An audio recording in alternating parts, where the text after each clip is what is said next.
মানুষকে সৃষ্টি করেছেন, এরপর আল্লাহ তাআলা আমাদেরকে আদর করে কোন কাজটা কখন করব, কিভাবে করব, এগুলোকে আল্লাহ তাআলা কোরআনের মধ্যে বলে দিয়েছেন। সুতরাং তোমরা আল্লাহ তাআলার কোন নিয়ামতকে অস্বীকার করবে? আল্লাহ তাআলা বলেছেন, যখন বান্দার কোনো কিছুর প্রয়োজন হয়, তোমার চাওয়া পাওয়া থাকে, বান্দা চেয়ে নেয় নামাজের মাধ্যমে এবং সবরের মাধ্যমে। ইয়া আইয়ুহাল্লাযীনা আমানু ইসতাঈনু বিস-সাবরি ওয়াস-সালাহ ইন্নাল্লাহা মা'আস-সাবিরিন। হে ঈমানদারগণ, তোমরা আল্লাহ তাআলার নিকট সাহায্য চাও। কিভাবে চাইবা? আমি আল্লাহ তাআলা তার হাতিয়ার বলে দিয়েছি, ইসতাঈনু বিস-সাবর। আল্লাহ তাআলার নিকট সাহায্য চাও ধৈর্যের মাধ্যমে, ওয়াস-সালাহ নামাজের মাধ্যমে। নামাজ আর ধৈর্যের মাধ্যমে সাহায্য চাওয়াটা এটা কোনো নতুন কোনো কথা না। ওই যে সাহাবায়ে কেরাম রাদিয়াল্লাহু তাআলা আলাইহিম আজমাইন থেকে চলে আসতেছে কি, সাহাবায়ে কেরামের যখন ক্ষুদ্রতম থেকে ক্ষুদ্রতম যখন তাদের কোনো প্রয়োজন পড়ত, তখন তারা আল্লাহ তাআলার নিকট সরাসরি চেয়ে নিত। এমন না যে কোনো নেতা, কোনো চেয়ারম্যান, কোনো এমপি মন্ত্রী বাড়িতে দৌড়াদৌড়ি করত। এই যুগে হয়তো এটা শুনলো যে খারাপ লাগে, যে ওই সময় সাহাবায়ে কেরামের যখন কোনো জুতাও যখন ছিঁড়ে নিত, ওইটাও তারা আল্লাহ তাআলার নিকট চেয়ে নিত নামাজের মাধ্যমে। কিন্তু আমরা এখন আল্লাহ তাআলার অসংখ্য অগণিত নিয়ামত পেয়ে কোনো শুকরিয়া আদায় করতে পারি না, এবং কি আল্লাহ তাআলার কথা স্মরণ করা তো দূরের কথা, আল্লাহ তাআলা আছেন কিনা এটাও আমাদের অন্তরের মধ্যে নাই।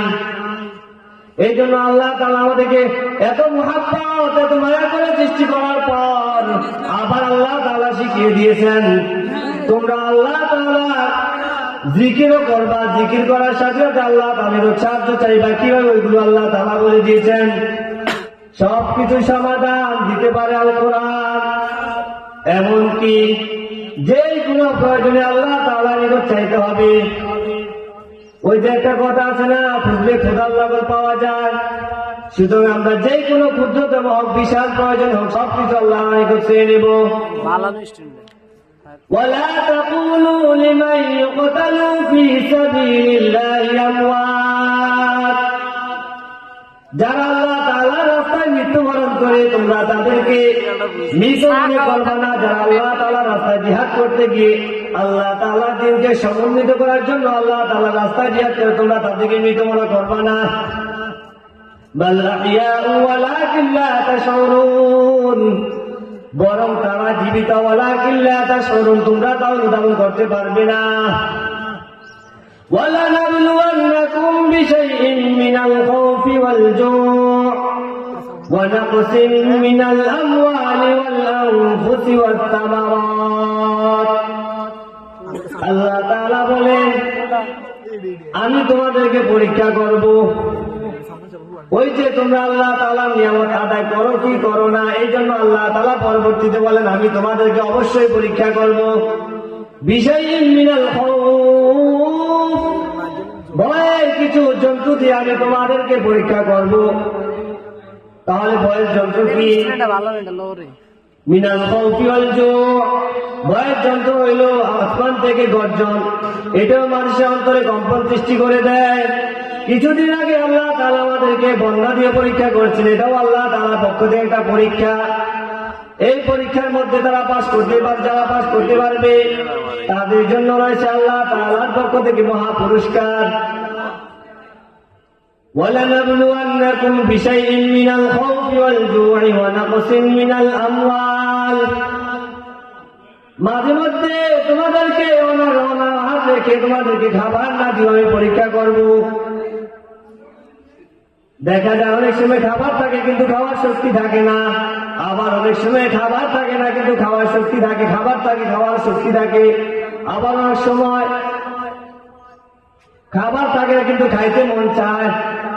এর দ্বারা বুঝতে হবে যে তোমার রিজিকে থাকতে হবে। তোমার সামনে একটা জিনিস রিজিক রয়েছে, হঠাৎ করে একজন এসে খেয়ে ফেললে বুঝতে হবে তোমার রিজিকে নাই। সুতরাং আল্লাহ তাআলার খাতার মধ্যে যা লেখা আছে, যার পরিমাণ যে রিজিক লেখা আছে সে সেটাই পাবে। ওয়ালানাবলুওয়ান্নাকুম বিশাইইন মিনাল খাউফি ওয়াল জু', সুতরাং পাইলাম আল্লাহ তাআলা শুকরিয়া আদায় করলাম, না পাইলে পাইলাম না, খাইলাম না, হাহাকার চিৎকার করা যাবে না। কারণ আল্লাহ তাআলা যখন ওই কোনো কিছু দেন বান্দার উপকারার্থে দেন, আবার যখন কোনো কিছু ছিনাইয়া নেন অবশ্যই আমাদের গুনাহের কারণে ছিনাইয়া নেন। সুতরাং যখন কোনো নিয়ামত পাবো এরপর যখন আল্লাহ তাআলা আবার তা ছিনিয়ে নিবে, বুঝতে হবে আমাদের কোনো গুনাহের কারণে আল্লাহ তাআলা আমাদেরকে এমন করছেন। ওয়া নাকসিম মিনাল আমওয়াল, অনেকে ঘর নাই, ঘরের জায়গা নাই, ভিটা নাই, অনেকের অর্থ সম্পত্তি নাই, এটাও আল্লাহ তাআলার পক্ষ থেকে একটা পরীক্ষা।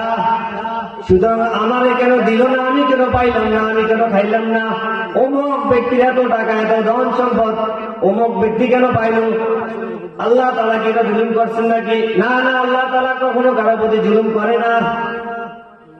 সুতরাং বুঝতে হবে আল্লাহ তাআলা যার প্রতি যেই পরিমাণ নিয়ামত নির্ধারণ করেছে সেই পরিমাণ নিয়ামত নিয়ে আল্লাহ তাআলা শুকরগুজার বান্দা হিসেবে সব সময় থাকতে হবে। ওয়ানাকসিম মিনাল আমওয়াল ওয়াল আনফুসি ওয়াস সামারাত, অনেকের সন্তানাদি হয় না, আবার কারো সন্তানদের অভাব নাই। আমাদের আকাবের আসলাফের মধ্যেও অনেক মানুষের অনেক ওলি আল্লাহদের অনেক সন্তান রয়েছে, আবার এমনি সাধারণভাবে অনেকের কোনো সন্তান হয় না। কাউকে আল্লাহ তাআলা ছেলে দিয়ে পরীক্ষা করেন, আবার কাউকে মেয়ে দিয়ে পরীক্ষা করেন, কাউকে ছেলে দেন না মেয়ে দেন না, আবার কাউকে মেয়ে দেন ছেলে দেন না, কাউকে ছেলে দেন মেয়ে দেন না। বুঝতে হবে এটা আল্লাহ তাআলার অনেক বড় পরীক্ষা। বর্তমানে তো দেখা যায় অনেক বড় এমপি মন্ত্রী আছে